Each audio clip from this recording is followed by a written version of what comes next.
Hey everybody, welcome to Two Over Comics. I'm Steve. And I'm Mike, and we're still awkwardly sitting apart from each other. You guys can't see. There's a little chest thing right here, so I it's got my turtles thing here, and But what happened if we were gonna sit closer? Like we'd have to overlap our legs. and we'd have to kiss. Yeah, it's like which whatever. I mean, we can make a video of that. But you guys get put in the comments. If that's what you want to see. But you gotta pay for that shit. Yeah, there'll be not free. Yeah, that'll be we'll start a PayPal and Patreon.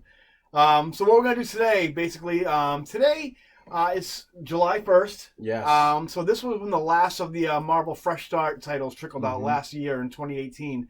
X-Men being the last one because they were waiting for the ink to dry on the Fox deal with Disney before they could publish any more comics. So what we're gonna do today is we're gonna take Marvel pre-Fresh Start, where they were at, how the comics were as far as quality goes, and some of the creative teams, and we'll compare and contrast how they are now with the current Fresh Start. Is the slate's been clean. We're gonna see how Marvel shapes up now. Marvel heard the complaints from the fans, the old fans and whatnot, and they listened. So different editor-in-chief. So basically we'll be doing the Alonso era of Marvel versus the Sobolski era of Marvel. So here we go. We're going to dive right in. We're only going to do the main characters, though. We're not going to do Champions or Ms. Marvel or any what is it? What's that one that's digital? Moon Girl and Moon Girl. Yeah, who cares about that? Basically, if you have a movie, we're going to do you. Yeah. Pretty much. Not literally. We're going to cover the comic. Yeah, get your minds out of the gutters. Yeah, we may have got you in there with our first opening segment here, but, get out of the gutter. It's going to get cleaner. We're going to wash it up. Yeah. All right, here we go, guys. And we're not editing that. No. 100%. Number one on our list is going to be a pen. Yeah. And we're going to be covering Captain America. Yes. I haven't really been reading this book that much. I read it during the pre-Fresh Start. Mike's been reading it post. So basically what we'll do, Captain America before Fresh Start was written by Mark Waid, but that was kind of like an interlude between this. He only had that one good story where he, Captain America got, transferred to the future again. It was a decent story. But it was transition. It was like an apology tour for, which I don't think. Well, that started off as, him cap, the new, run of Coates, Takeshi Coates. I probably butchered that name. Mark Waid tried to make it seem like Captain America's Goodwill tour, but now Takeshi is doing an even much better job than he would. I wouldn't know. I read Nick Spencer's run, which he was actually writing 2 Captain America titles that time. He was writing the Siege Riders Captain America and some Sam Wilson. I actually really liked Nick Spencer's run because it was really it was kind of, you didn't know what was going to happen next. It was pretty crazy, pretty almost like 90s, X-Men, Spider-Man type storytelling. Where, as we all know from us constantly going over it, we love the clones. Yeah. So this was kind of like a... It was pretty wacky, but very controversial. It was also we had Superior Spider-Man, we had Superior Iron Man, and now it's supposed to be our superior, more aggressive evil Cap. A lot of Black Mirror versions of characters going on at that time. But Spencer, he got a lot of shit for his run. Eventually, it all kind of unneeded shit. Unneeded, yeah. His comic books just stay on the ride, and hold on, and it's going to end eventually. But so he wrapped it up in Secret Empire. Secret Empire. Yeah. Where it turned out Hydra Steve was the whole thing was the Cosmic Cube kind of changed Captain America's continuity into revealing that he was a Hydra agent the entire time. Because we had Old Man Cap before that. Yeah. And that girl, I can't remember her name, was a part of the Cosmic Cube. And I think he saved her, so he brought her back to being a normal young human being. But that's what caused him to be the Hydra Cap or something. Yeah.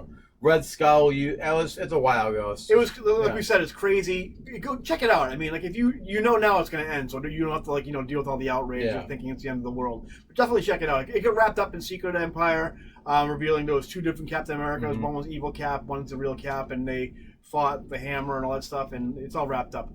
Now we're in a new writer. We have I'm going to butcher his name, Ta-Nehisi Coates. He's writes some novels, and he also writes Black Panther. But I haven't really read it all. I read the first issue on Free Comic Book Day.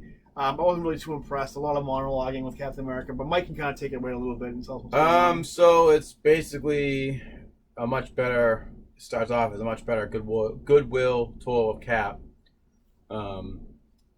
Trying to like get his name back, say, hey, it wasn't me, that was an evil, basically clone, cosmic cube clone of myself, and then normal people are like, what? The people that live in the Marvel universe are like, what? But basically, he was that evil clone of Cap, who masqueraded taking over America of Hydra as Cap's face. Honestly,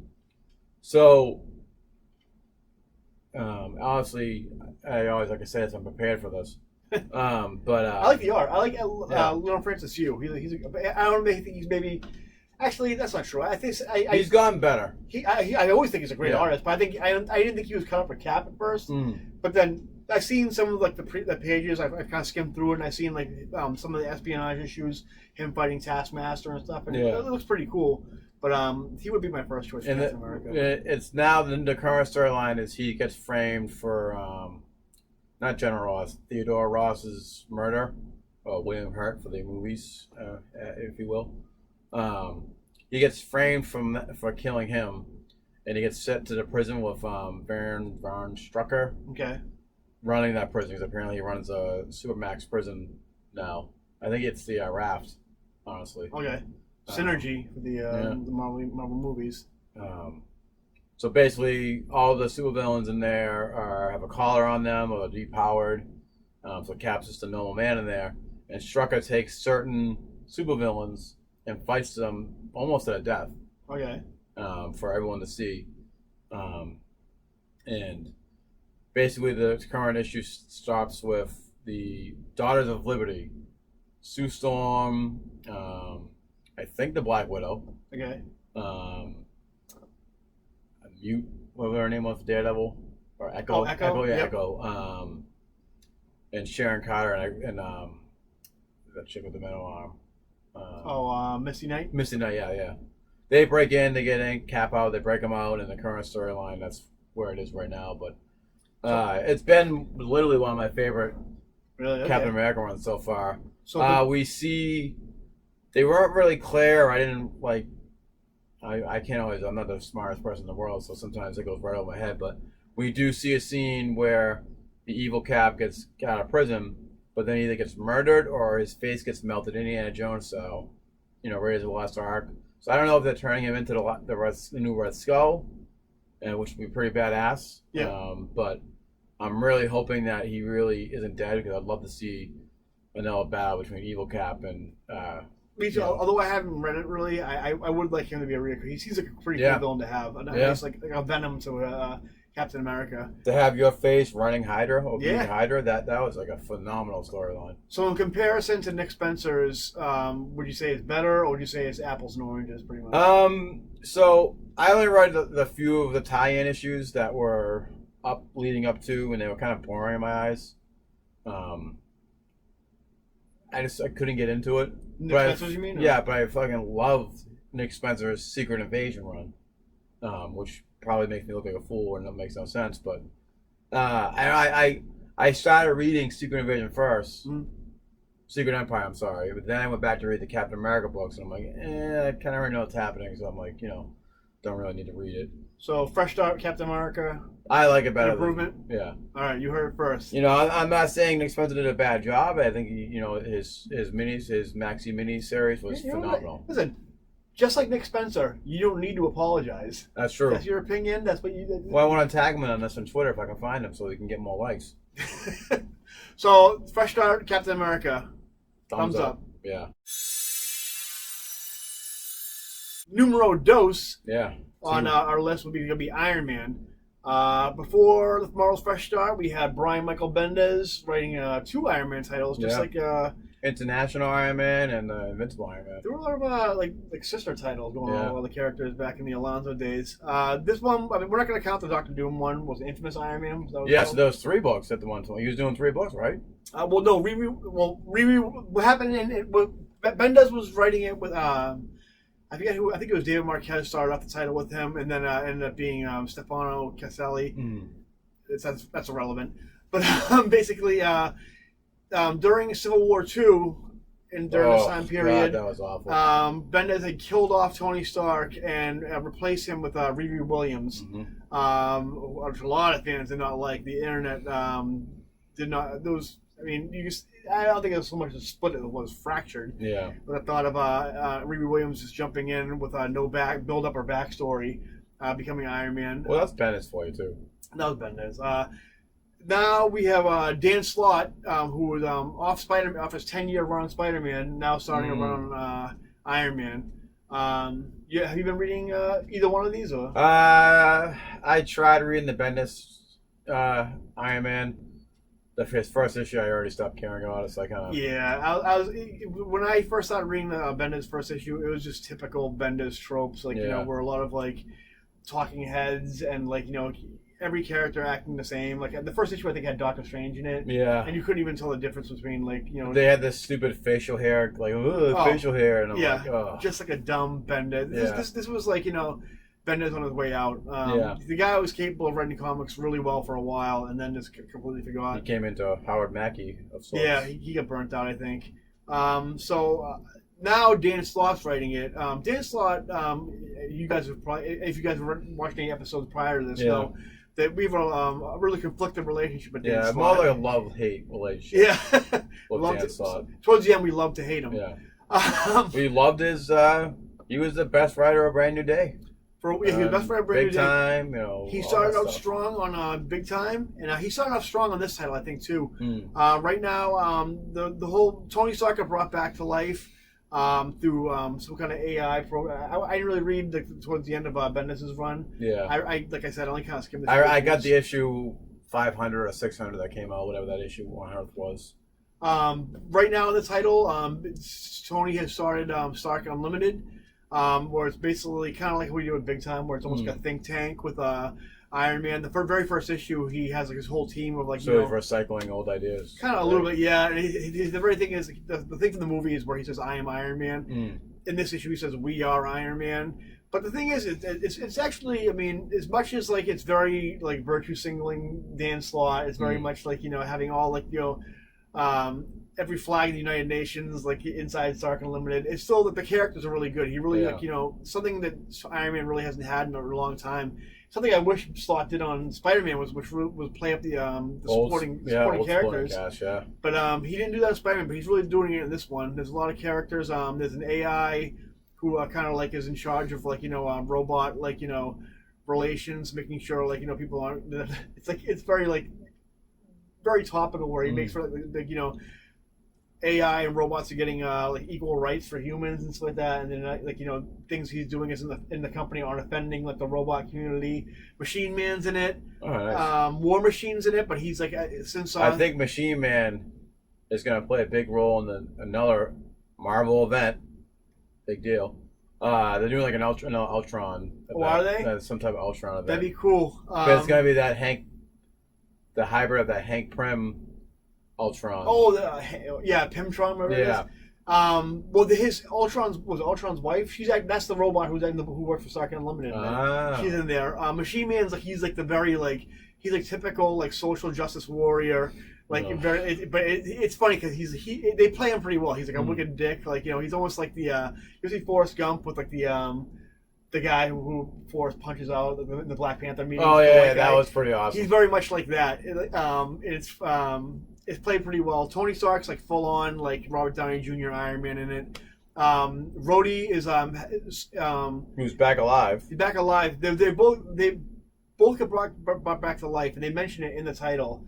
Rhodey got brought back like fine. The only thing he kind of like is skewed with him a little bit is he suffers from like PTSD through he doesn't want to be in his armor anymore. So what he does, he kind of like he's like more like a tank, like a mech type, like War Machine suit, which he's more comfortable in. He has some room to breathe in, and he likes it a lot more, which is kind of cool because honestly, I mean, they were kind of brought back to life, similar to that whole Snyder Batman thing, kind of, right? A little bit, yeah. The only thing, the storyline they're dealing with in the Iron Man book right now, where Tony's realizing he wasn't brought back right. That he's not even like biological. He's more like brought back through like artificial intelligence, pretty much, or like the Matrix type of deal. Yeah. It's you have to kind of read it to kind of like get the full gist of it. It's hard to explain a little bit, but it's really enjoyable. I'm really enjoying Iron Man. For me, the last time I read Iron Man was probably, I don't know, maybe when Matt Fraction was doing it. I read that for a little bit. Yeah, I think I had a trade of that, one trade, and it's already gone. Yeah. So I started to read Iron Man with Superior Iron Man after that Avengers versus X-Men. Even then, I couldn't get into it. I tried. Iron Man's a character that's hard to get into. To me, hasn't really recovered since Civil War. Yeah. But I'm really enjoying this book. This is a must read for me. The Tony Stark Iron Man book. Robert Downey Jr. even couldn't get me into liking Iron Man the comic book. Yeah, but Chris Evans got me into fucking loving Captain America comic book. So since I'm the only one who's read Tony Stark Iron Man, I'm gonna say this title is definitely better. I'm gonna give it 5 Robert Downey Juniors out of 10. No, sorry, 4 Robert Downey Juniors out of 5.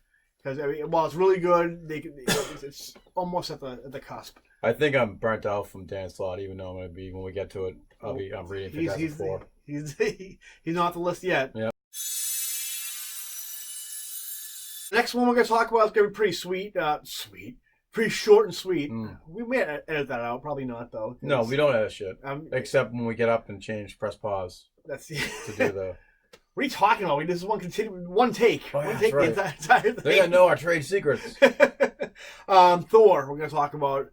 Thor really hasn't changed much because the same guy's been writing it for 10 years. Been running consistently great. I mentioned him in the video, Jason Aaron. I did a video of the 5 best Thor runs. He's by far my favorite Thor writer. Really, I mean, just staying consistent. Thor's back, Odin's son. Doesn't have his original hammer. Doesn't have the original hammer. Yeah, we'll see. Right now, they just finished up the War of the Realms storyline. Which is I've been reading that, but how you like it? I like it, but I'm also still on the Avengers high, so okay. I think that's what got me into it. Yeah, it's a great, fun story. It's something that Jason Aaron has been teasing since he very first started on Thor. Well, I saw something online today, whether it's confirmed or not. It could be fake. You know how things are online. Fake news. I think it's real on the internet, I think. It is. That's true. That's what my kids tell me. Someone made a comment like, oh, now you've done your Thor thing, why not do a Moon Knight and the Egyptian gods? And they're like, I think he's still doing the Avengers book, right? Oh, yeah. We'll talk about that a little bit. I think he said, just hold on. So he might be doing a Moon Knight, a big, awesome Moon Knight thing, so we never know. Story. Jason Aaron, if he's writing it, I'm probably going to pick it up. So, again, the Thor title has been, just more great Jason Aaron Thor goodness. It's just with a new number 1, pretty much. How you like War of the Realms? Again, coming from the Avengers side, not knowing much of the story prior to this, I like it. It's pretty good. It's fun, right? It's definitely one of the better summer miniseries. Gucci agrees. That's come out in the past few years. She's thinking of Malachi right now, and she's like, and it's all equally paced of each individual character that's in it. Daredevil kind of has a big role in it. He plays Heimdall, yeah.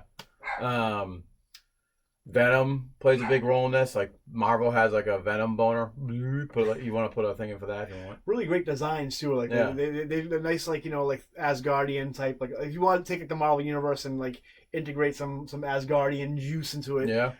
They do a good job with it. Basically, all the realms have fallen except Earth, Midgard. And they get taken over. Like America is taken over by the Frost Giants, and I don't really remember the rest.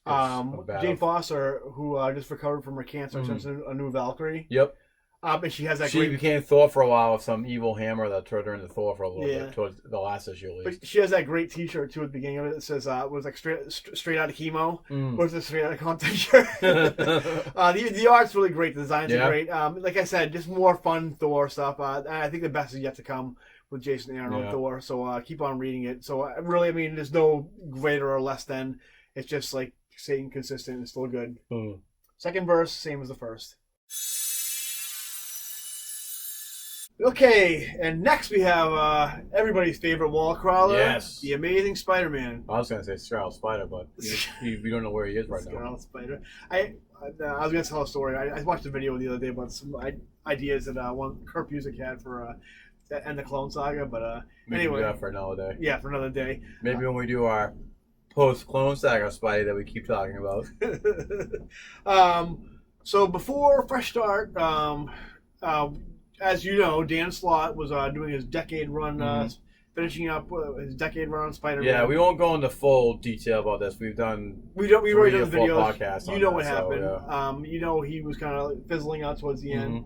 Who's in the book now, Mike? The one and only Nick Spencer. Famous for Secret Empire and the Irredeemable Ant-Man. Superior Foes of Spider-Man. Of which all these characters are now making an appearance in the book. Yeah,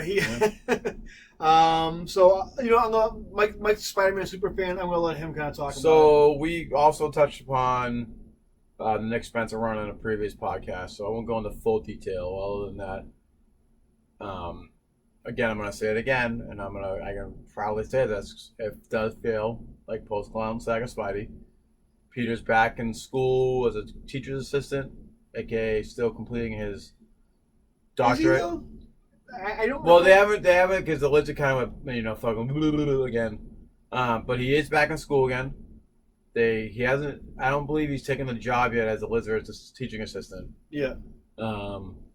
Craven comes back. He's doing that whole Grim Hunt Part 2, basically, where he kidnaps all of Spider-Man's animal-themed villains. Ant-Man, Irredeemable Ant-Man, is helping capture these people with Taskmaster. Yep. And then Taskmaster then betrays him and throws him into the park. We have Boomerang being Peter Parker and Robbie Robinson's roommate. I completely forgot about that. They haven't really mentioned it in a while. Yeah, I mean, they kind of went back and forth on it. Like, they're doing a storyline where Boomerang's trying to be a hero of Spider-Man. Yep. And someone's trying to rob, I think it's Hobby Brown trying to rob the Feast. Because he's trying to find a key, like the newest issue just came out, and I guess it's a whole he tried to get a loan or did something to earn money the right way, GoFundMe thing. Oh, you talking about Friendly Neighborhoods? Yeah, that's yeah. Oh, okay, well, I'm talking about Amazing Spider-Man. I got off topic how Boomerang is. There was a lot of Spider-Man. Well, that's the one thing that kind of is different from the pre-Fresh Start was there was only one Spider-Man title going. Now there's like 4 or 5 of them going on one site now. They can't. Spectacular canceled. Then we got Friendly Neighborhood, and then Symbiotic Spider-Man, which is a miniseries. Yeah. And then we got Miles Morales. The Life of Spider-Man is going on. Yep, that's a phenomenal. We'll do that. We'll talk about that in its own episode. Podcast, yeah. The only thing I'm really enjoying Nick Spencer's run. For a while I thought he was kind of like the wheels were kind of spinning with the Craven storyline. That was long-winded. It could run out a little too far. Yeah, but he definitely stuck the landing. I didn't see the landing coming at all. I think we touched upon it. My biggest complaint is that Otley can't do every issue. Yeah, well, you get Patrick Gleason though in the book. Yeah, so that'll be a good. The 1-2 punch. Similar style, not completely similar, but much more similar in my eyes. From the previous artists that have been in the book. 2 great action capable artists. But I'm really looking. I can't wait for Patrick Gleason to start in the book. I love Ryan Otley, but I like Patrick Gleason also. I can't wait to see him start. Because if we can get him on there for like 6 issues story arc, then Otley can take his time. It's not rushed like the current issue seemed kind of rushed. Issue 24. A little bit, yeah. It was still good, but it seemed rushed. And we're now getting into post-Craven Grim Hunt storyline. We're finding out Spencer set up the new villain. Which he's been there since issue 1. Yep. The Centipede.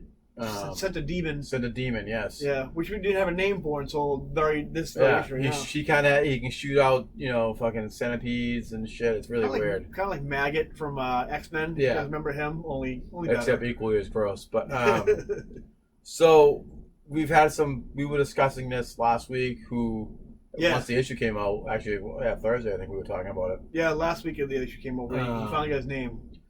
So I think that is Dr. Hamilton. Alexander Hamilton, I think it was. Bart Hamilton, yeah. Bart Hamilton. Yeah. It's not Alexander I the one that told you it was Bart Hamilton, and now I just went with a complete new name, so... He's not going to waste his one shot. No. Killing Spider-Man. Gucci, all right, I get it. You want to be on. She thinks it's Harry Osborn. You'll be the next member of the podcast. She's like, it's not Bart Hamilton, it's Harry Osborn. And it might not be, But Peter Parker was having... This was all in a dream sequence. At first, when I got the book on Wednesday, I thumbed through it real quick, and I immediately saw the goatee from Bart Hamilton, because he was the Mysterio, right? But no, Bart Hamilton was actually the third Green Goblin. Yes, okay, yeah. He was actually Harry Osborn's therapist.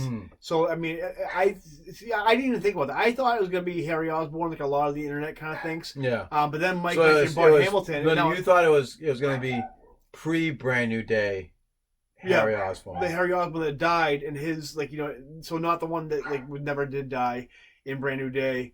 Or One More Day, whatever it is. But, so yeah, a lot of people seem to think it's Harry Osborn. I really hope it's Bart Hamilton. Yeah. What a character from like deep left field, for Christ's sakes. It's really in Nick Spencer's wheelhouse, because in this run especially, he's really showing that he's read a lot of Spider-Man. He said he does. He said he's read every single issue of Amazing Spider-Man. He's done a lot of deep cuts. Yeah. He's so much to the point that there's a new Sinister Six. It's not called Sinister Six. It's called something else. But it's Savage Six. I think Savage Six. Yeah. But Stegron's in it. For those of you, Valdra, Stegron. So maybe we're at the Savage 2 right now, but yeah, there were 6 characters in it. Stegron's not so deep cut, but he's definitely an offbeat choice for a villain for Spencer to kind of put in the spotlight. So again. Of course. That was like the early 200s, I think. Oh, yeah. Late 200s, maybe, give or take. He's only been in a handful of issues, but I mean, Dinosaur Man. What else do you want? Yeah. That's also in Ryan Otley's wheelhouse, too. Yeah, yeah. So, of course, if I'm going to compare Spencer to Slott, of course, yeah, Spencer's run's been great. There hasn't been an issue I haven't enjoyed, even the Craven ones, which kind of... Even though it was long-winded, I did enjoy it. I still was interested. It still kept my interest. Almost lost me, but not quite, which is more than I can say for a Slott. Yeah. Which there were 2 occasions where I just like put the book down and I'm like, all right, well, I'm going to be gone for a couple of years. His last story run, his last, his new relaunch, where it was the post Park Industry. It was just... Oh. Fall Park was good, but the whole... All new, all different Spider-Man I had no interest in whatsoever. It was awful. So yeah, would you agree? Fresh start, Spider-Man? Oh, it's been phenomenal. I've loved every issue, even though the Craven was long-winded.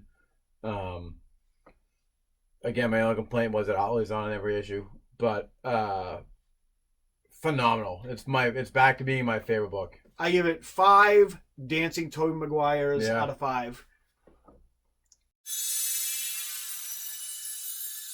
Next on the list, and I'm getting closer. Yeah, we don't want to make this any more awkward than it is. This is an emotional character, so we're gonna get a little intimate here. The Incredible Hulk. Those, have you been reading Hulk at all? Or? No, but I've heard nothing but phenomenal things about it. Hulk, Immortal Hulk, right now as it's called right now, currently dethroned Batman for a couple of months, which has been #1 in the sales titles. Yeah, people complain about Tom King. Yeah. Go figure. I mean, we're not going to get into that because I have a lot to say about that. So anyway, before our Fresh Start started, we had, I think, once again, we had 2 Hulk titles going at once. We had the Totally Awesome Hulk, the Amadeus Cho one, which I don't know what year they thought it was when they launched that title. Like, they thought it was like 1991.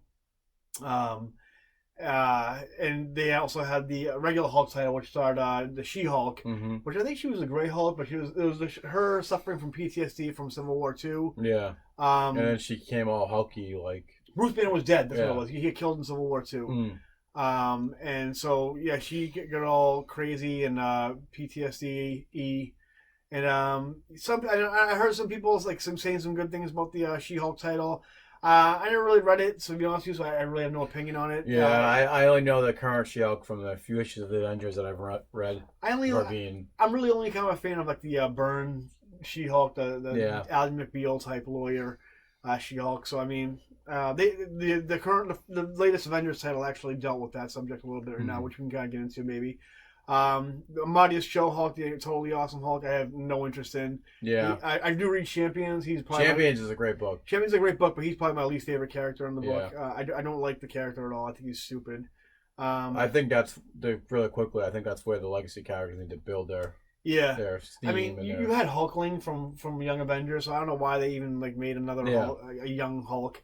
But right now the title is Immortal Hulk. Bruce Banner's back to life. Mm-hmm. Finding out now that he can't die every time he does. He dies pretty much every issue. Bruce Banner, and then when he does die, he comes back as a different incarnation of the Hulk. Mm. It's written by Al Ewing. The title before that was written by I think Greg Pak. Yeah. And which he did a pretty good job on one previous story arcs of the Hulk before this. Planet Hulk and World War Hulk. Yeah, he did all right. He was no Peter David, but you know he definitely did okay.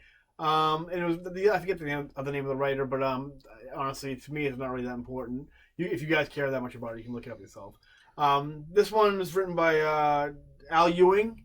It's kind of written as a horror book more than a superhero book, which I think is great. Seems like the guy also setting the seeds for him to really do become Mephisto. Let me see whatever the hell his name is. That was in. I forget what that was in. Maestro. They made mention Maestro. Yeah, they make a mention of that. I don't know if this is the current run, but somebody was talking about that very recently when I was talking about Hulk. But this book, I mean, it's more of a horror book, more of a Frankenstein type book, more of a sci-fi horror, which I think is really great because I mean, the Hulk to me doesn't really work as a superhero book, let alone his own solo title. And this it kind of works out because that's why we're not getting a Hulk solo movie because it was like. Amongst other things, but I mean, honestly, Hulk, he just gets stronger. You can't beat him. Yeah. And it's just like him wigging out, and and it's I don't know. It's not really interesting. Peter David wrote, but he wrote so many different incarnations of the Hulk, so he kind of kept it exciting. But I mean, honestly, this incarnation is pretty cool because Hulk's like he's evil almost. He's not even really a good guy. He's more of a bad guy. And yeah. I don't really know what to say about it other than that. I only read a handful of issues. I think I'll pick up the trades or. It's definitely something I think you should pick up in trades. But I mean, honestly, the issues I've read are pretty cool. The guy who draws it, I think Joe Bennett, his name is. He draws like a really creepy, psycho-looking, Hannibal Lecter type looking Hulk. We're also getting just like the Captain America cover, sweet Alex Ross. Yeah, those. Alex Ross can draw the hell out of anybody, pretty much. That was the best part about Dan Slott's late run. All different run, yeah. All these covers. So I mean, as far as I can't really get too far into it because I really haven't read that much of it to really kind of make an educated opinion on it. But I mean, the issues I've read have been pretty good. Obviously, critically and sales wise, it's doing really well. So I think we're gonna have to say I give it a. I've only read 3 issues. Yeah. So I'm gonna give it 3 Eric Banners. Yeah. Out of 5 for the best Immortal Hulk. Who's best Hulk? The Australian Hulk. Yeah. Again, I'm going based off what I've read on the internet, like the reviews. I've heard nothing but good things about it. Again, it seems like Marvel's really trying to get back to the basics, back to the roots, while still supporting the legacy characters. Yeah. That's what they should have been doing in the beginning. They're just writing good stories, I think. Yeah. So, how many Eric Banners do you give it? Or you give it Edward Norton's if you want. I'll give it a few, maybe 3 out of 4 Edward Nortons. Too good to be paid money, Edward Norton. It's a smash! Okay, we're chipping away. We're halfway down the list. We're going to do Black Panther. Also written by Coates. Coates. Yeah. Before Marvel Fresh Start, it was written by the same writer. He was also writing it. He did a lot of political commentary in it, as far as civil wars and stuff like that. You can kind of get away with that in a Black Panther book. Because I mean, I think they went too far with the Sam Wilson political stuff. It was just more. It was more or less the writers doing their. Sam Wilson was more Twitter, political stuff than it was actual Coates. He's a good writer, but he can write good political espionage, good political even commentary, and for a character like Black Panther, it really works. Because he's a king, so he's a king. And before Fresh Start, there was a lot of stuff Wakanda type, infrastructure stuff, a lot of almost like Game of Thrones type kind of stuff, as far as political parties against each other, what do they call it, citizen unrest and stuff like that. But then they started over, same writer again in Fresh Start. This time it turns out there's a branch of Wakanda out in space. Oh wow. So T'Challa goes out there. T'Challa goes out to space, kind of like see what that's all about. And it's basically kind of what I've read. It's kind of just more of the same. Only we're in space now. And when I first heard that, it sounds pretty cool because I know vibranium came from like a meteor, right? Yeah, I think so. Yeah. So if they kind of touch on that kind of stuff, which I'm not sure if they do. Again, I haven't really read much of it. Sounds good to me. My only complaint is there's a lot of in Coach's Captain America run. Like I've only read 2 or 3 issues, but there's a lot of monologuing in Captain America, which I don't really care for. They're kind of like it's boring after a while. For as far as that kind of style of writing goes, I think that would work better with Black Panther because I'd like to hear a lot more of his like inner monologuing because he's a character which I don't really know a lot about. I'd like to know what makes him tick. As far as Coates goes as a writer, I think he's a great writer. I don't think he fits the medium of comics all that well because a lot of like talky. Yeah. It's more meant for like novels and that kind of thing. But I mean, Mike loves his Captain America, so it's great. I don't know. Been awesome. Maybe it works for one character and it's not for another. So as far as that goes, I'm gonna put an equals. Actually, you know what? I'm gonna say this run's better because I like space. Yeah. Final Frontier. It is the Final Frontier. So there you go. Here we go. Guardians of the Galaxy. Mike, have you been reading Guardians of the Galaxy? No, but I think I'm going to have to go on that wonderful website that you go read these books from because I don't clearly have the space anywhere for the house. I have been reading it, and it's fucking great. Before Fresh Start started, it started off with Brian Michael Bendis, who should never have been on the title to begin with. He even said when he first got on it, he knew nothing about Guardians of the Galaxy. It was basically Marvel just saying, hey, we have a movie coming out. So, Bendis is best suited for teenage books. Yeah, sometimes. His Young Justice has been phenomenal. But continue. So Bendis wrote it. He did the what you see in the movies, James Gunn, Jokey Star-Lord, and Jokey Drax, and all that kind of stuff. Had some cool covers by Arthur Adams, though, so I mean, it wasn't totally bad. I want to say Jerry Dugan took over afterwards for him. I'm pretty sure it was him. And from where name does sound familiar. I remember seeing it on the covers. He drew a pretty he wrote a pretty good Star-Lord, whoever it was, if it was Jerry Dugan. But I mean, all in all, it was it was a Guardians book, but it wasn't really.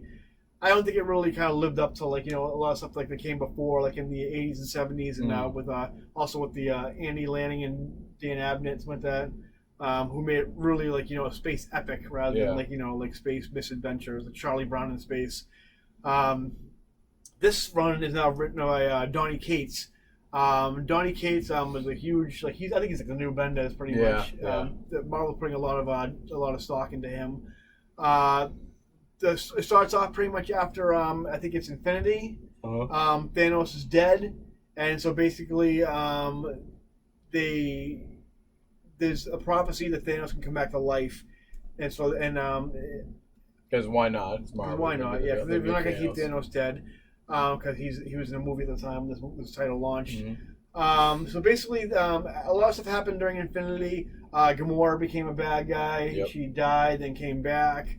He's a good guy again, I think. Rocket Raccoon did some low down dirty stuff. He's off the team. So basically, the Guardians of the Galaxy have been dismantled. Star-Lord's a mess. Groot's the captain right now. And Star Fox starts putting like a team together with Star-Lord, Groot, Beta Ray Bill's there. Dark Knight. Who was it? Dark Knight was it? Dark Hawk, you mean? Dark Hawk, yes. Dark Hawk was that storyline. Yeah, he's not in this book currently though. Quasar and Moondragon's in it. There's a couple other characters I'm forgetting right now. But the book's really good. It's really kind of like has like that Annihilation type feel to it. I'm not going to give too much away as far as like the story points go because I think you should read it. But it's a really good book. Cates right now is kind of like tying a lot of his books together. His Thanos book, Venom, Silver Surfer Black, which just came out, and Guardians of the Galaxy, which are all kind of coming together. Which I'm sure he's planning something big. Crow, that's the symbiote god. Yeah, and they're doing the whole. So I don't know what Cates is planning. But so far, I'm enjoying the ride. Whatever he's planning, I'm game. Yeah. I'm gonna give Guardians of the Galaxy Fresh Start the greater than sign. In, we're gonna do algebra. Yeah. So I'm gonna give it 3.5 Chris Pratts out of 5. I like where you're going with this. The movie actors. I like where you're going with that. Now we're going to talk about the last horse that finished. Well, this isn't the last in the title we're going to talk about, but as far as Fresh Start goes, this was the last horse to cross the finish line with X-Men. Before that, we had when do we not have a million X titles going at once? Yeah. But at this point, we had all the colors of the rainbow. The main ones being X-Men Blue and X-Men Gold. Yep. X-Men Blue was written by Cullen Bunn, and Gold was written by Mark Guggenheim, I think I pronounce his name. See, I like when they do this. They did it a little bit in the early 2000s, I think, in the 90s, definitely late 90s, where they had 2 X-Men books. At the time was Uncanny and then X-Men. Yeah. The 2 books were 2 different teams, and somehow Wolverine was on both teams because he's Wolverine. Yeah, plus the Avengers and X-Force and everything else. I love that when you have like a team like the Avengers or the X-Men, where you have, if you do 2 books, you do it smart. You do 1 X-Men book as one team, Wolverine, Cyclops, Storm, etc. Yep. And then you have the other X-Men team, which is we'll say X-Men. Uncanny is the premier superhero ones, whatever. And then you have a different team of X-Men. You mix it up where you put like some of the popular ones in one team. You put the other popular ones in another team, and they have separate missions. So that way you're not having, and I think every book should do this, that you're not having multiple X-Men stories taking place at the same time. Oh yeah, which is kind of the problem that Spider-Man ran into in the late 90s. And this is going to lead up to my point after this, once we're done talking about all these books. It works. It works if you have one writer in charge of all the titles, which they didn't have in X-Men at the time. In this one, they had basically. It started getting a little bit like Pokemon for a while. Yeah. They had like every color for it. Like X-Men Red, X-Men Black, and X-Men And Avengers, New Avengers, and I know we disagree on Spider-Man being on the Avengers, but I liked him on the New Avengers team because for me, it was when Bendis was in his prime. But that was the street level team. And then you had the Avengers with the horrible Romita art, even though Spider-Man was still on that team, Avengers team too.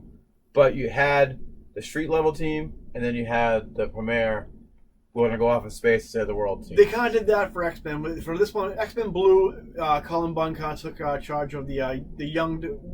Basically, what happened during All New, All Different. I think it was All New, All Different. Yeah. Bendis had created a storyline where he brought the young X-Men, the original X-Men who debuted in which was they somehow made it even more continuity unfriendly. Which would have been fine for a couple of issues, but he just did that and then okay, I'm walking off the X-Men now. Yeah.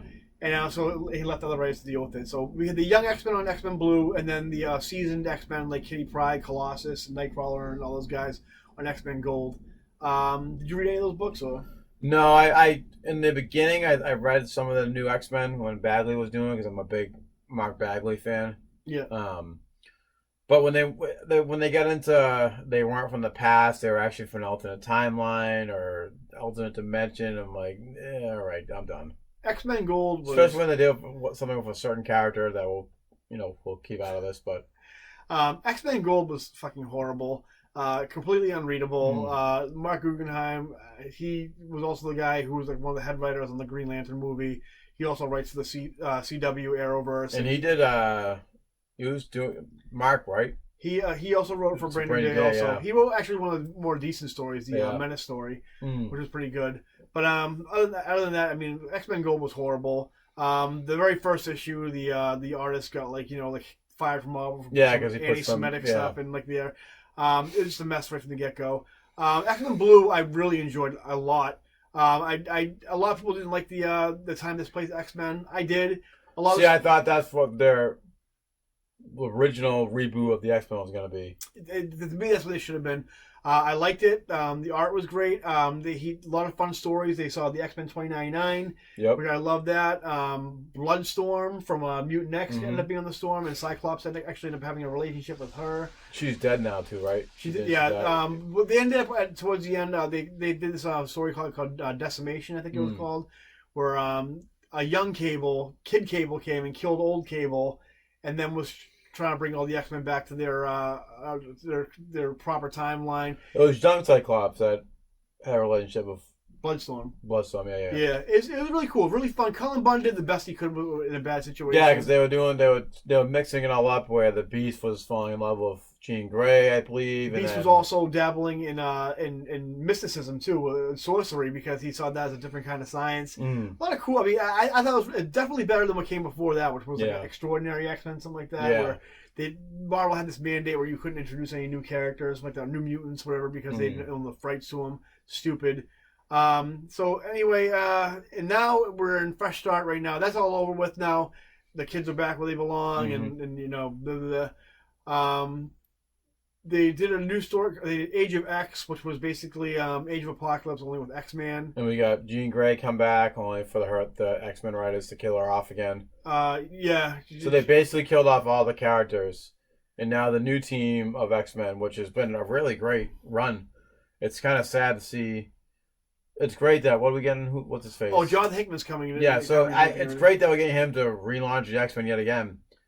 But now I hope we can get 2 X-Men books where the current creative team on Uncanny gets their regular X-Men book, and then, you know, how it should be. I mean, Hickman gets Uncanny. Me personally, yeah, I think two X-Men titles is more than enough. We don't need, like, you know, all the New Mutants and X-Force and all that other stuff. And no matter one book's fine, but like I said, the creative team has been doing a phenomenal job on the book. On Uncanny X-Men? Yeah. Oh yeah, it's been great. I don't know. I'm kind of mixed bag of me. I think Mark Rosenberg, he wrote this one book I used to like, I forget, for Black Mask Publishing, called We Can Never Go Home. And I thought this guy would be really good on X-Men. And then I started reading X-Men. Now I think I was really excited to have Uncanny back. But then the more I was reading it, like, the Rosenberg's writing style is very like early 2000s, mid 2000s video game, where it's like exposition boss fight, exposition boss fight. The story, the whole thing was the internet really wanted Cyclops to be likable again, not be a douche like he was during the Bendis run, and he's still a douche. Yeah, he's like, you know, for me, and I sometimes I think I enjoy it because there's a lot of, like, you know, like greatest hits with like Juggernaut and like Joseph and Sinister and stuff. But for me, it's really depressing, and like the only thing I really like about it is Wolverine's back in his Wolverine's back. So Cyclops is back in his awesome fucking 90s costume. His 90s costume needs to be his costume. Well, because Salvador. I guess that's the thing I like is Salvador LaRocca drawing X-Men again. I think that's what I like. I like the Wolverine, like, you know, the John Byrne tan and brown costume. But other than that, I'm really, like, you know, I'm kind of. I liked it. Every issue I've read. I mean, I didn't read like the first 10 or 12. I tried to. I will say it did start off for me kind of boring, but for me, it didn't have Wolverine on there, and it didn't have Cyclops. Yeah, I'm that guy. You know, but now that Cyclops is alive again due to like the Phoenix seed or something, bringing him back. It was something like that. And Wolverine. I didn't really read the Return of Wolverine, how he came back, but well, I mean, it was inevitable. You know, he came out of his adamantium husk and somehow has healing powers again. I don't know, but and then he had fucking red hot fucking adamantium claws. He never uses in that book. Yeah, which is probably for the best because that's pretty dumb. But I can give 5 Hugh Jackmans. I wonder what out of 5. You know, it's just been. I've loved the book. I'm an X-Men fan again. We'll see how I am with Hickman. That's good. So. You know what? They did the job then, if that's the case. Yeah. For me, I'm going to give New Uncanny X-Men. I really love Decimation. I thought Decimation was great. Now I'm all on board. I had a big X-Men high.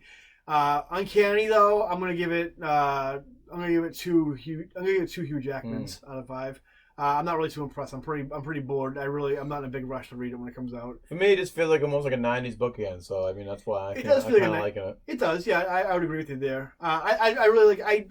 As much as people made fun of it and hated it, I really loved X-Men Blue. He's really setting the seeds for Hickman's run, though. I think Marvel had a plan to. I think they knew even when they signed him. That you knew that Hickman's bringing all the X-Men that just died. I didn't read that story on how they died though, but he just seems like he's setting the seeds to hand the wings over to him. The baton over to him. Yeah. Well, so me and Michael are a little different with the Uncanny X-Men. Mike's got a fight outside. I'm like the no mouth Deadpool, and he's like the Ryan. Well, we're both Ryan Reynolds, but he's the wisecracking, fourth wall breaking. I'll take the bullet. No problem. I'll be the mouthless Deadpool. I'm a huge Daredevil fan. Yeah. Unfortunately, I can't read so many books. I wasn't reading the all new, all different Marvel. So the Mark Waid one was more of the kid-friendly, happy Daredevil. Yeah, less brooding. That came right after Shadowland, didn't it? Pretty much. Yeah, and then Charles Soule was on the book, which I didn't read every issue. I loved Charles Soule's Star Wars book, the Darth Vader book. Okay, yeah. Was awesome. Vader, yeah. It was really awesome. I kind of wasn't really reading a lot of his stuff because he was doing a lot of Inhuman stuff. Yeah. So I was kind of like, I'm all set with Charles Soule, pretty much. And I was introduced to it by his Star Wars books. I'm like, oh, he's doing Daredevil. I picked up during the Mayor Fisk storyline. Okay. Where Mayor Fisk gets shot, he's in hospital, and then Matt Murdock takes the place of the mayor, temporary mayor. Okay. Well, he was like deputy mayor, wasn't he? Deputy mayor, yeah. Okay. Which was even better to do. Yeah. That the one thing I get confused by, because I wasn't reading it, so the readers will have to fill me in. Is now everyone doesn't know that he's Daredevil anymore. They all act like it was basically like say like, oh, you're not Murdoch, whatever. I think people kind of think that Matt Murdock and Daredevil are the same person. Yeah. But it's kind of like this whole thing started in Bendis' run back in the early 2000s, and it kind of kept on a reoccurring thing in the books. It's basically a Bill Clinton thing where you stick the lie, keep denying it, and then people are just like, well, he's not going to admit it, so I mean, we might as well just go with it. And then they go with his made-up brother Matt Murdock as well was in the book. Oh, Mike Murdock, right? Yeah. And that was from that's way back Stan Lee days. Yeah, that's way back in the day. I think that was an alternate personality that he created. He was Matt's brother, and then it was made up, but he then came to life in his. I see. I'm right now. I'm only in Brubaker's Daredevil. Yeah. I'm going back and reading all the old stuff. I started with the very first volume of Daredevil, and now I'm at Brubaker's one right now. But I would definitely. Mike said nothing but good things about Charles Soule. It feels like the classic, like Frank Miller. It looked like a little bit like it too. I saw Ron Garney's art, and the costume looked really cool. The art looked good. Back to basics, Daredevil, kind of like in the 80s, which I like a lot. Nothing but great things. I like where they're going with where Zip is going with it. Zip, whatever the hell his name is. Chip Zdarsky? Well, yeah, that's his new name. Chip. No, you know what? I want his name is Zip. Yeah. Chip, whatever his name is. I'm calling him Zip. He does a phenomenal job where it's like...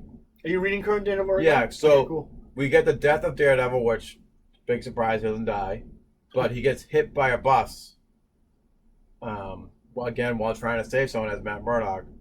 And then he has this, dream-infused, Homer-infused dream that he thinks real. Where all the heroes are out in the city, going off the Fisk because he's the mayor. Yeah. And they're all outlawed, except for Spider-Man for some reason. And we covered that in the Amazing book. And he's fighting this new assassin too. That's has a cross on him. Okay. Cross assassin. It's been a while since I read it, so I'm a little hazy on most of it. But basically, I only read the first issue. Yeah, it ends with him waking up from his coma, realizing it's a dream, and then he's on the road to recovery. Now, didn't he in the first issue he inadvertently kill somebody? Yes, in the newest issue, in the newest run, he inadvertently kills someone. And this sets the stage where he's becoming to realize all the street level heroes are coming in. Spider-Man, Luke Cage, Jessica Jones to come in. You can't fucking do this. You're gonna kill someone. You're gonna keep killing people because of you're fighting the police in the streets. Innocents are gonna get killed. And what I liked about this is once again, Zip. Zip. Stop calling him Chip. Chip is a ridiculous cartoon character's name. His hatred for not wanting to do Spider-Man. he keeps wanting to do Spider-Man. And there's this new police chief in town too that's after Daredevil as well to bring him to justice, and all the other cops are like, you asshole, he fucking saved us, he's a good guy. So that's another story that's going to lead up to future stories as well. But Spider-Man comes to Matt Murdock's apartment. Yeah, in the beginning of that run, he sort of know he was Daredevil. But again, that's here or there. But he's saying, Daredevil, you're done. You need to take time to come to terms. If you killed someone, I've been there, and that pays homage to when the Spider-Man Wolverine comic book where Spider-Man. Where he kills Charlie, Wolverine's girlfriend. Yeah, and his spy sense is going off, so he thinks it's Wolverine, and he clocks her in the face, like breaks her neck or does something to her. Did Daredevil say that to her? Did he say, "Who the hell do you think you are?" No, because I don't think it's really common knowledge amongst the other heroes other than Wolverine that Spider-Man actually did kill someone. Not on purpose, but he still killed someone. And that goes, I've been there, I've gone through the emotions, and, I've been able to overcome it. So basically he's telling me you're either done or you need to take time off to overcome your emotions so you don't kill someone else again. You know what Spider-Man does? He just puts himself in a web cocoon, and that's how that's his therapy. That's how he gets over, getting too hardcore. I haven't read that book in a while, though. I think I'm about to read it again. You don't have to. It's not worth reading. So as far as the Fresh Start Daredevil, Zip's run and Charles Soule's run, which one do you think is better? Or the apples and oranges? Apples and oranges. They're both great. I mean, long lasting, I'd say Zip. Because I only picked up Charles Soule's Daredevil run during the Mayor Fist storyline, and I kept reading it. How many Colin Farrell bullseyes would you give Soule's run? I'd give him 4 out of 5. Right. Only because I didn't read it all. So. How many Charlie Cox Daredevils would you give Zip's run? Currently, I'd give 5 out of 5 because it seems like they're setting the stage for someone else to be Daredevil for a while. High praise. Yeah. Go pick up Daredevil, guys. And Matt Murdock's still gonna be in it. I'm giving my 2 thumbs up as well because I wasn't really intentionally trying to do that, but I just went with it. It could be that new blind kid that was helping him out. That might have been Echo too. I think no, it wasn't Echo. Blind Spot, they called him. What a great name for a blind superhero. But that was in the. Yeah, I'm rambling now because obviously I'm very tired. But he's like Blind Spot. What a great name. Yeah, but no, he had another sidekick that was blind. Okay. I just can't remember his name, and I think he might be the new Daredevil coming up. So we'll see. We'll find out. We'll find out what Zip has in his bag of tricks. Yeah. Zippity doo-dah. Zippity doo-dah do-day. Their home stretch right now. Yeah, we're almost there. One title is going to be pretty easy to compare and contrast as far as before and after goes because the title didn't exist. Yeah. It did in some form, but not officially. It was Fantastic Four. Pre-Fresh Start. Obviously, Marvel had not yet signed on the dotted line as far as buying Fox, so they weren't printing Fantastic Four comics, but they did have Marvel 2-in-1. Yes, co-starring team-up book with the Thing and the Human Torch. I didn't really read that much. Mike has, so he'll kind of... So, it basically takes off after the events of Secret War, where, as the readers, we know that Reed Richards and the family, Future Foundation, are off rebuilding the multiverse. I believe that both the Human Torch and the Thing are aware that they are doing that, rebuilding the multiverse, but then they get lost and they don't hear from them. Okay. Well, I thought they thought they were dead, didn't they? They did because they didn't hear from them, so they thought they were dead. Okay. Ooh, that's a white leg. Yeah, I know. What's that down for? So I was so amazed by your white, beautiful leg.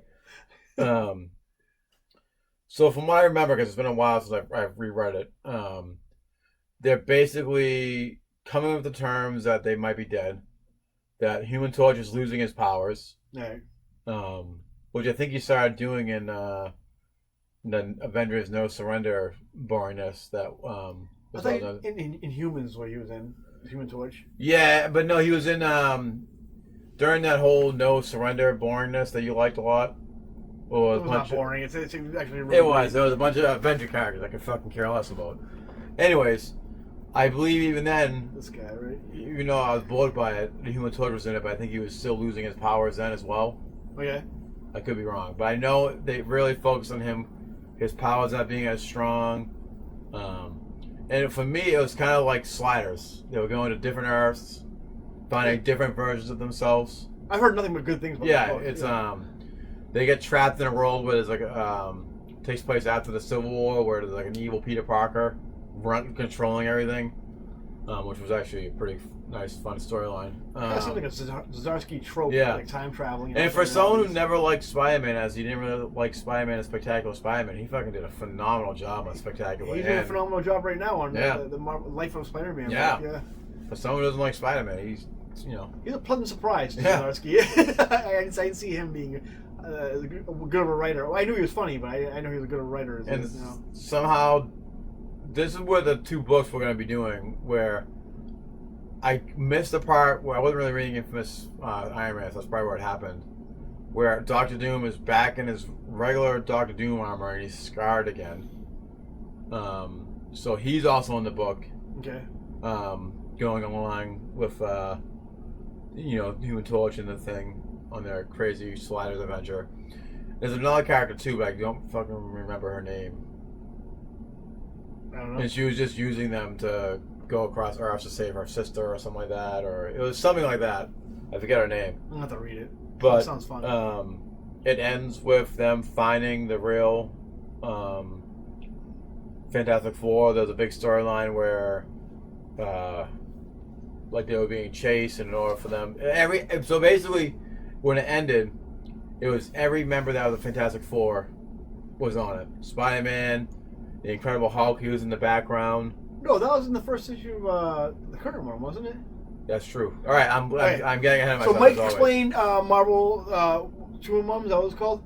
Now we Fantastic Four got relaunched with Dan Slott.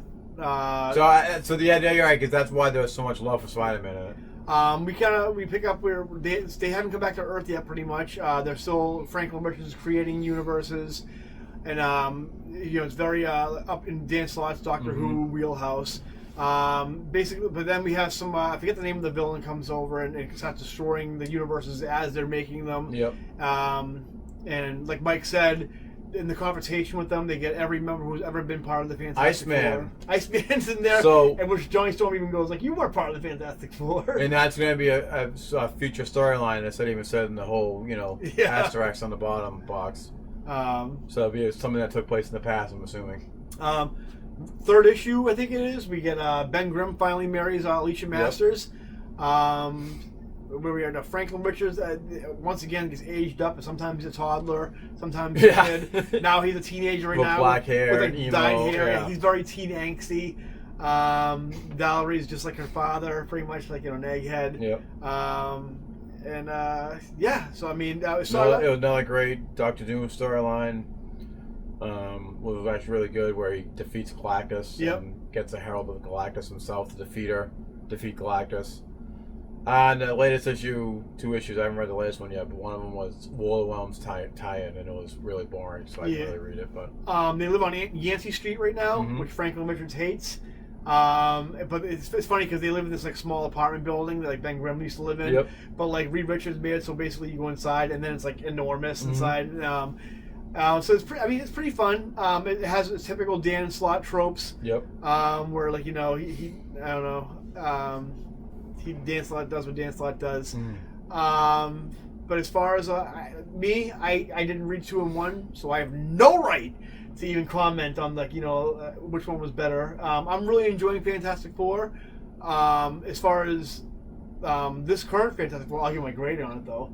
I'll give it 3.5 Chris Evans Human Torches. I was gonna say Mike Chiklis. Okay, 3.5 Michael Chiklises out of 5 for the current Fantastic Four run. I hold, so though it's not a very popular run, Chris Claremont and Salvador Larroca, my favorite Fantastic Four run ever. So I hold that in comparison to every run that comes afterwards. What would you give the? I would have to give it a 3, and it's really nothing to do with Dan Slott because I think like again, I still kind of have a bad taste in my mouth with Dan Slott's later run of Amazing Spider-Man. Yeah. And Dan, I'm gonna tag you in this on Instagram and Facebook, and not Facebook, Twitter. So don't see this as hate. You did a phenomenal job on Spider-Man. I told Dan, come on, you get a little rusty. So this is where my comments are coming that I haven't been reading Iron Man because I've been kind of burnt out from Slott. But his Fantastic Four run's been awesome. I just haven't been the biggest fan of the artwork. It has been terrible, but it's not my style that I would like. You know what would be nice is consistent artwork. Yeah, that too. Sarah Pichelli started off, and then it was. See, I liked her. I did like her as the artist. Then some other guys. So some of the guy who used to work for DC, he did Superman stuff on there. Oh, he did Human stuff, and now I don't even know who's on it anymore. But they need a consistent artist, a consistent style. Yeah. As far as they need to keep it similar like the old days. As far as 2-in-1 versus Slott's Fantastic Four, which one do you think is better? The 2-in-1. I like the 2-in-1 a lot, really a lot. I'm gonna have to read it because I've also heard nothing but good things about it. So there you go, Fantastic Four, fresh start. Come on, Slott, pick up the pace a little bit. All right, we finally reached the end of our list, and we're saving the granddaddy of books currently, which I mean, nowadays is a granddaddy. Back when me and Mike were little tykes, would have been X-Men. Thank God we got this list as short as possible. I'm getting a little long-winded here myself. I think this video is getting a little long-winded, so we'll wrap it up pretty quick. Avengers. When Marvel All New, All Different started back in 2016, I think it was. It was Mark Waid, basically doing Champions double time. I had so many problems with this one. Yeah. Continuity-wise, it was mainly continuity-wise, but which is weird because Mark Waid's a pretty good continuity buff. Also, unfortunately, this isn't Kingdom Come. Mark Waid, this is 2016, arguing with people on Twitter and on YouTube. I mentioned that earlier. So that how this was right before Civil War II, where Iron Man turns into the AI nonsense and all that jazz at the end of it. So my biggest gripe of that run is we had Iron Man, who had the Registration Act, untrained heroes, teenage heroes because the whole Registration Act. And now we come full circle back to Iron Man, having a team of Avengers where you had Iron Man, Jane Foster Thor, Captain America, Falcon, and then you had teenage superheroes on there. This book should have been great. I mean, you had I don't know who ended up finishing up the book as far as art goes, but you had Mark Waid, who and you had Alex Ross covers too, I think again. You may have Alex Ross covers. You had Mark Waid and you had Adam Kubert, two legends in the comic book industry. This book should have been a slam dunk, but unfortunately, Mark Waid, like I said, was too busy, on the internet fighting people on social media, and Adam Kubert never stays on a book too long anyway. But should have been great. Unfortunately, it was very lackluster. We get some weak ass Kang stories. Yeah. And just him trying to make the legacy characters work, which he tried to do in Champions. Yeah, you can't put teenage superheroes on the Avengers just like that after everything that happened prior to that. Yeah. That was ruined for me. Champions was a good place to put all those legacy characters like Riri Williams and Miles Morales and Kamala Khan, but unfortunately that didn't even pick up steam until Jim Zub took on the book. Yeah. So now we have a new Avengers. Can't even talk. And not the. We're talking for a long time. We're kind of skipping over the very fast-paced, short-lived Peter Parker running the Avengers and sponsoring the Avengers and whatnot. Oh yeah, during this time also, Tony Stark was dead, so Peter Parker was the new Tony Stark. Yeah. So another reason why the tail end of Slott's run was trash. We now have Jason Aaron taking over the Avengers book, which I mean, thank God. He was joined by Ed McGuinness, another great, great comic book artist. I mean, maybe not your favorite artist, maybe he's a little too stylized for you, but you gotta admit, when it comes to superheroes, accept no substitution in Ed McGuinness. The book features, the main characters in the movies: Thor, Captain America, Iron Man, Tony Stark, Iron Man. But we also have Captain Marvel's in the book, which I'll talk about her a little bit. We have the She-Hulk, who's the Hulk now, I guess. They're just calling her the Hulk. She's not the John Byrne, like, supermodel bodybuilder Hulk. She's like more of the she's not full on PTSD Hulk, but more of like a angry Hulk, like Hulk, back in the original Hulk, yeah. She's less Ally McBeal, more China. This one. The And Avengers do Hulk. we also got Black Panther on the title, and Robbie Reyes, Ghost Rider. Yep. We also get Blade. And Blade. Blade comes on the book after. The book starts off a little slow. They kind of do what every new Avengers. It had some really beautiful artwork for a while. Great artwork. It had Ed McGuinness drawing Celestials and Loki. Kind of sets up the new status quo for the Avengers. I think I stopped reading it, which I probably shouldn't have, but mainly space-wise and money-wise, but I just read it for the McGuinness artwork. Yeah, well, the thing is... It was like, what, 2 issues? It was with him on it? No, yeah, I know. Well, he probably did about 3 issues. I think the first storyline was maybe 4 issues. The art was great. Jason Aaron, but it was really like kind of like just punching, superheroes punching. So it was kind of like, while the art was great, you really wanted to like it. It was kind of like, it fell a little flat. Although we do have the new setup where it kind of reveals like a little bit of a different origin to the Marvel universe as far as like where people with powers come from. Yeah. And the 1 million BC Avengers kind of there's a storyline in there. I like that from the free comic book day one. The Avengers headquarters now is not in New York. It's actually in a dead Celestial's body, which is pretty awesome. Yeah. Isn't it like an Avengers game room, a throne room where all the weapons are at? I think I read that in the World Realms. It's like Avengers Castle now. Yeah. It's just classic Jason Aaron trope, just with wacky stuff like that. So, like I mentioned before, that storyline is a little bleh. I don't think Jason Aaron kind of found his footing with a lot of the characters, especially like Ghost Rider and even She-Hulk. The next storyline, though, this isn't the next storyline. We get another storyline with we have the Squadron Supreme of America. Yep. Where we do it's almost like Injustice League. I always kind of like when they do that. They did that with Busiek and Perez. Yeah. In the late '90s or early 2000s, which was a great storyline. A little bit of both, yeah. This team's actually run by a resurrected Phil Coulson. Ooh. So it's really really cool. That's a character that they're real willing not to die. Oh yeah, he's like he's not like how he is in the movies, but Jason Aaron makes him his own, and it's really really good. On the next storyline, which if you hear it on paper, it just sounds stupid. Is the Avengers versus like a new civil war between vampires. So that's the reason why Blade was on it. As soon as they introduced Blade, I'm like, they're doing some stupid vampire storyline. If you kind of think like Blade on the Avengers sounds stupid, holy shit, did you not know how bad you wanted Blade on the Avengers until you read the storyline? He is so great. He calls people suckface. And just like Wesley Snipes. Yeah, he's like Wesley Snipes, but like crazy Wesley Snipes, like the Wesley Snipes who wasn't on camera, who was like, but when the cameras were turned off, that's the Blade we have right now. It's just a crazy vampire killing Blade. He's great in it. The storyline's great. We have I'm not remotely tired, and it's not nothing to do with what we're doing. We're finishing up though. Yeah. We have some revelations that from Dracula. That Tony Stark's Anthony Stark actually tried to sell Tony Stark as an infant Dracula. There's some really cool plot threads that Jason Aaron's setting up right there. We have Black Panther ends up getting a whole team of working a whole infrastructure into the Avengers where it's not just a team and a team leader, where he has guys in charge of security, which is Gorilla Man. Yeah, it's like a really he's from Agents of Atlas, I think. I think Gorilla Man's gonna be in the Wakanda Agent of Wakanda, Black Panther, Agents of Wakanda book that's coming out. He isn't that, but the thing is, in this storyline, he's actually revealed to be a sleeper agent for the vampires. Just another reason to love Jason Aaron. He has Carol Danvers on the team, which is probably we were actually going to talk about Captain Marvel.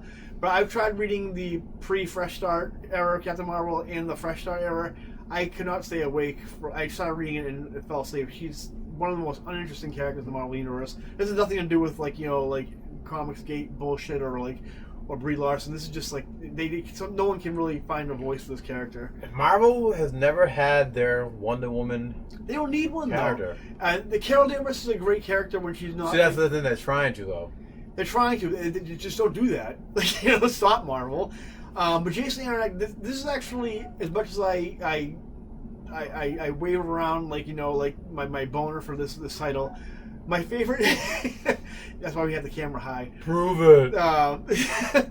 There's one great scene where during the vampire storyline where the vampires actually take control of Robbie Reyes and the Ghost Rider, and there's one point where he uses his hellfire and kind of possesses Carol Danvers for a second, and so she's trying to like fight off like the demon possession, but she's freaking out, and she like does this thing where she's like where they're telling her what to do, how to control it. And she has a meltdown and says, like, I'm sick of telling people what to do. I'm sick of apologizing for being myself. I'm sick of apologizing for being goddamn alive.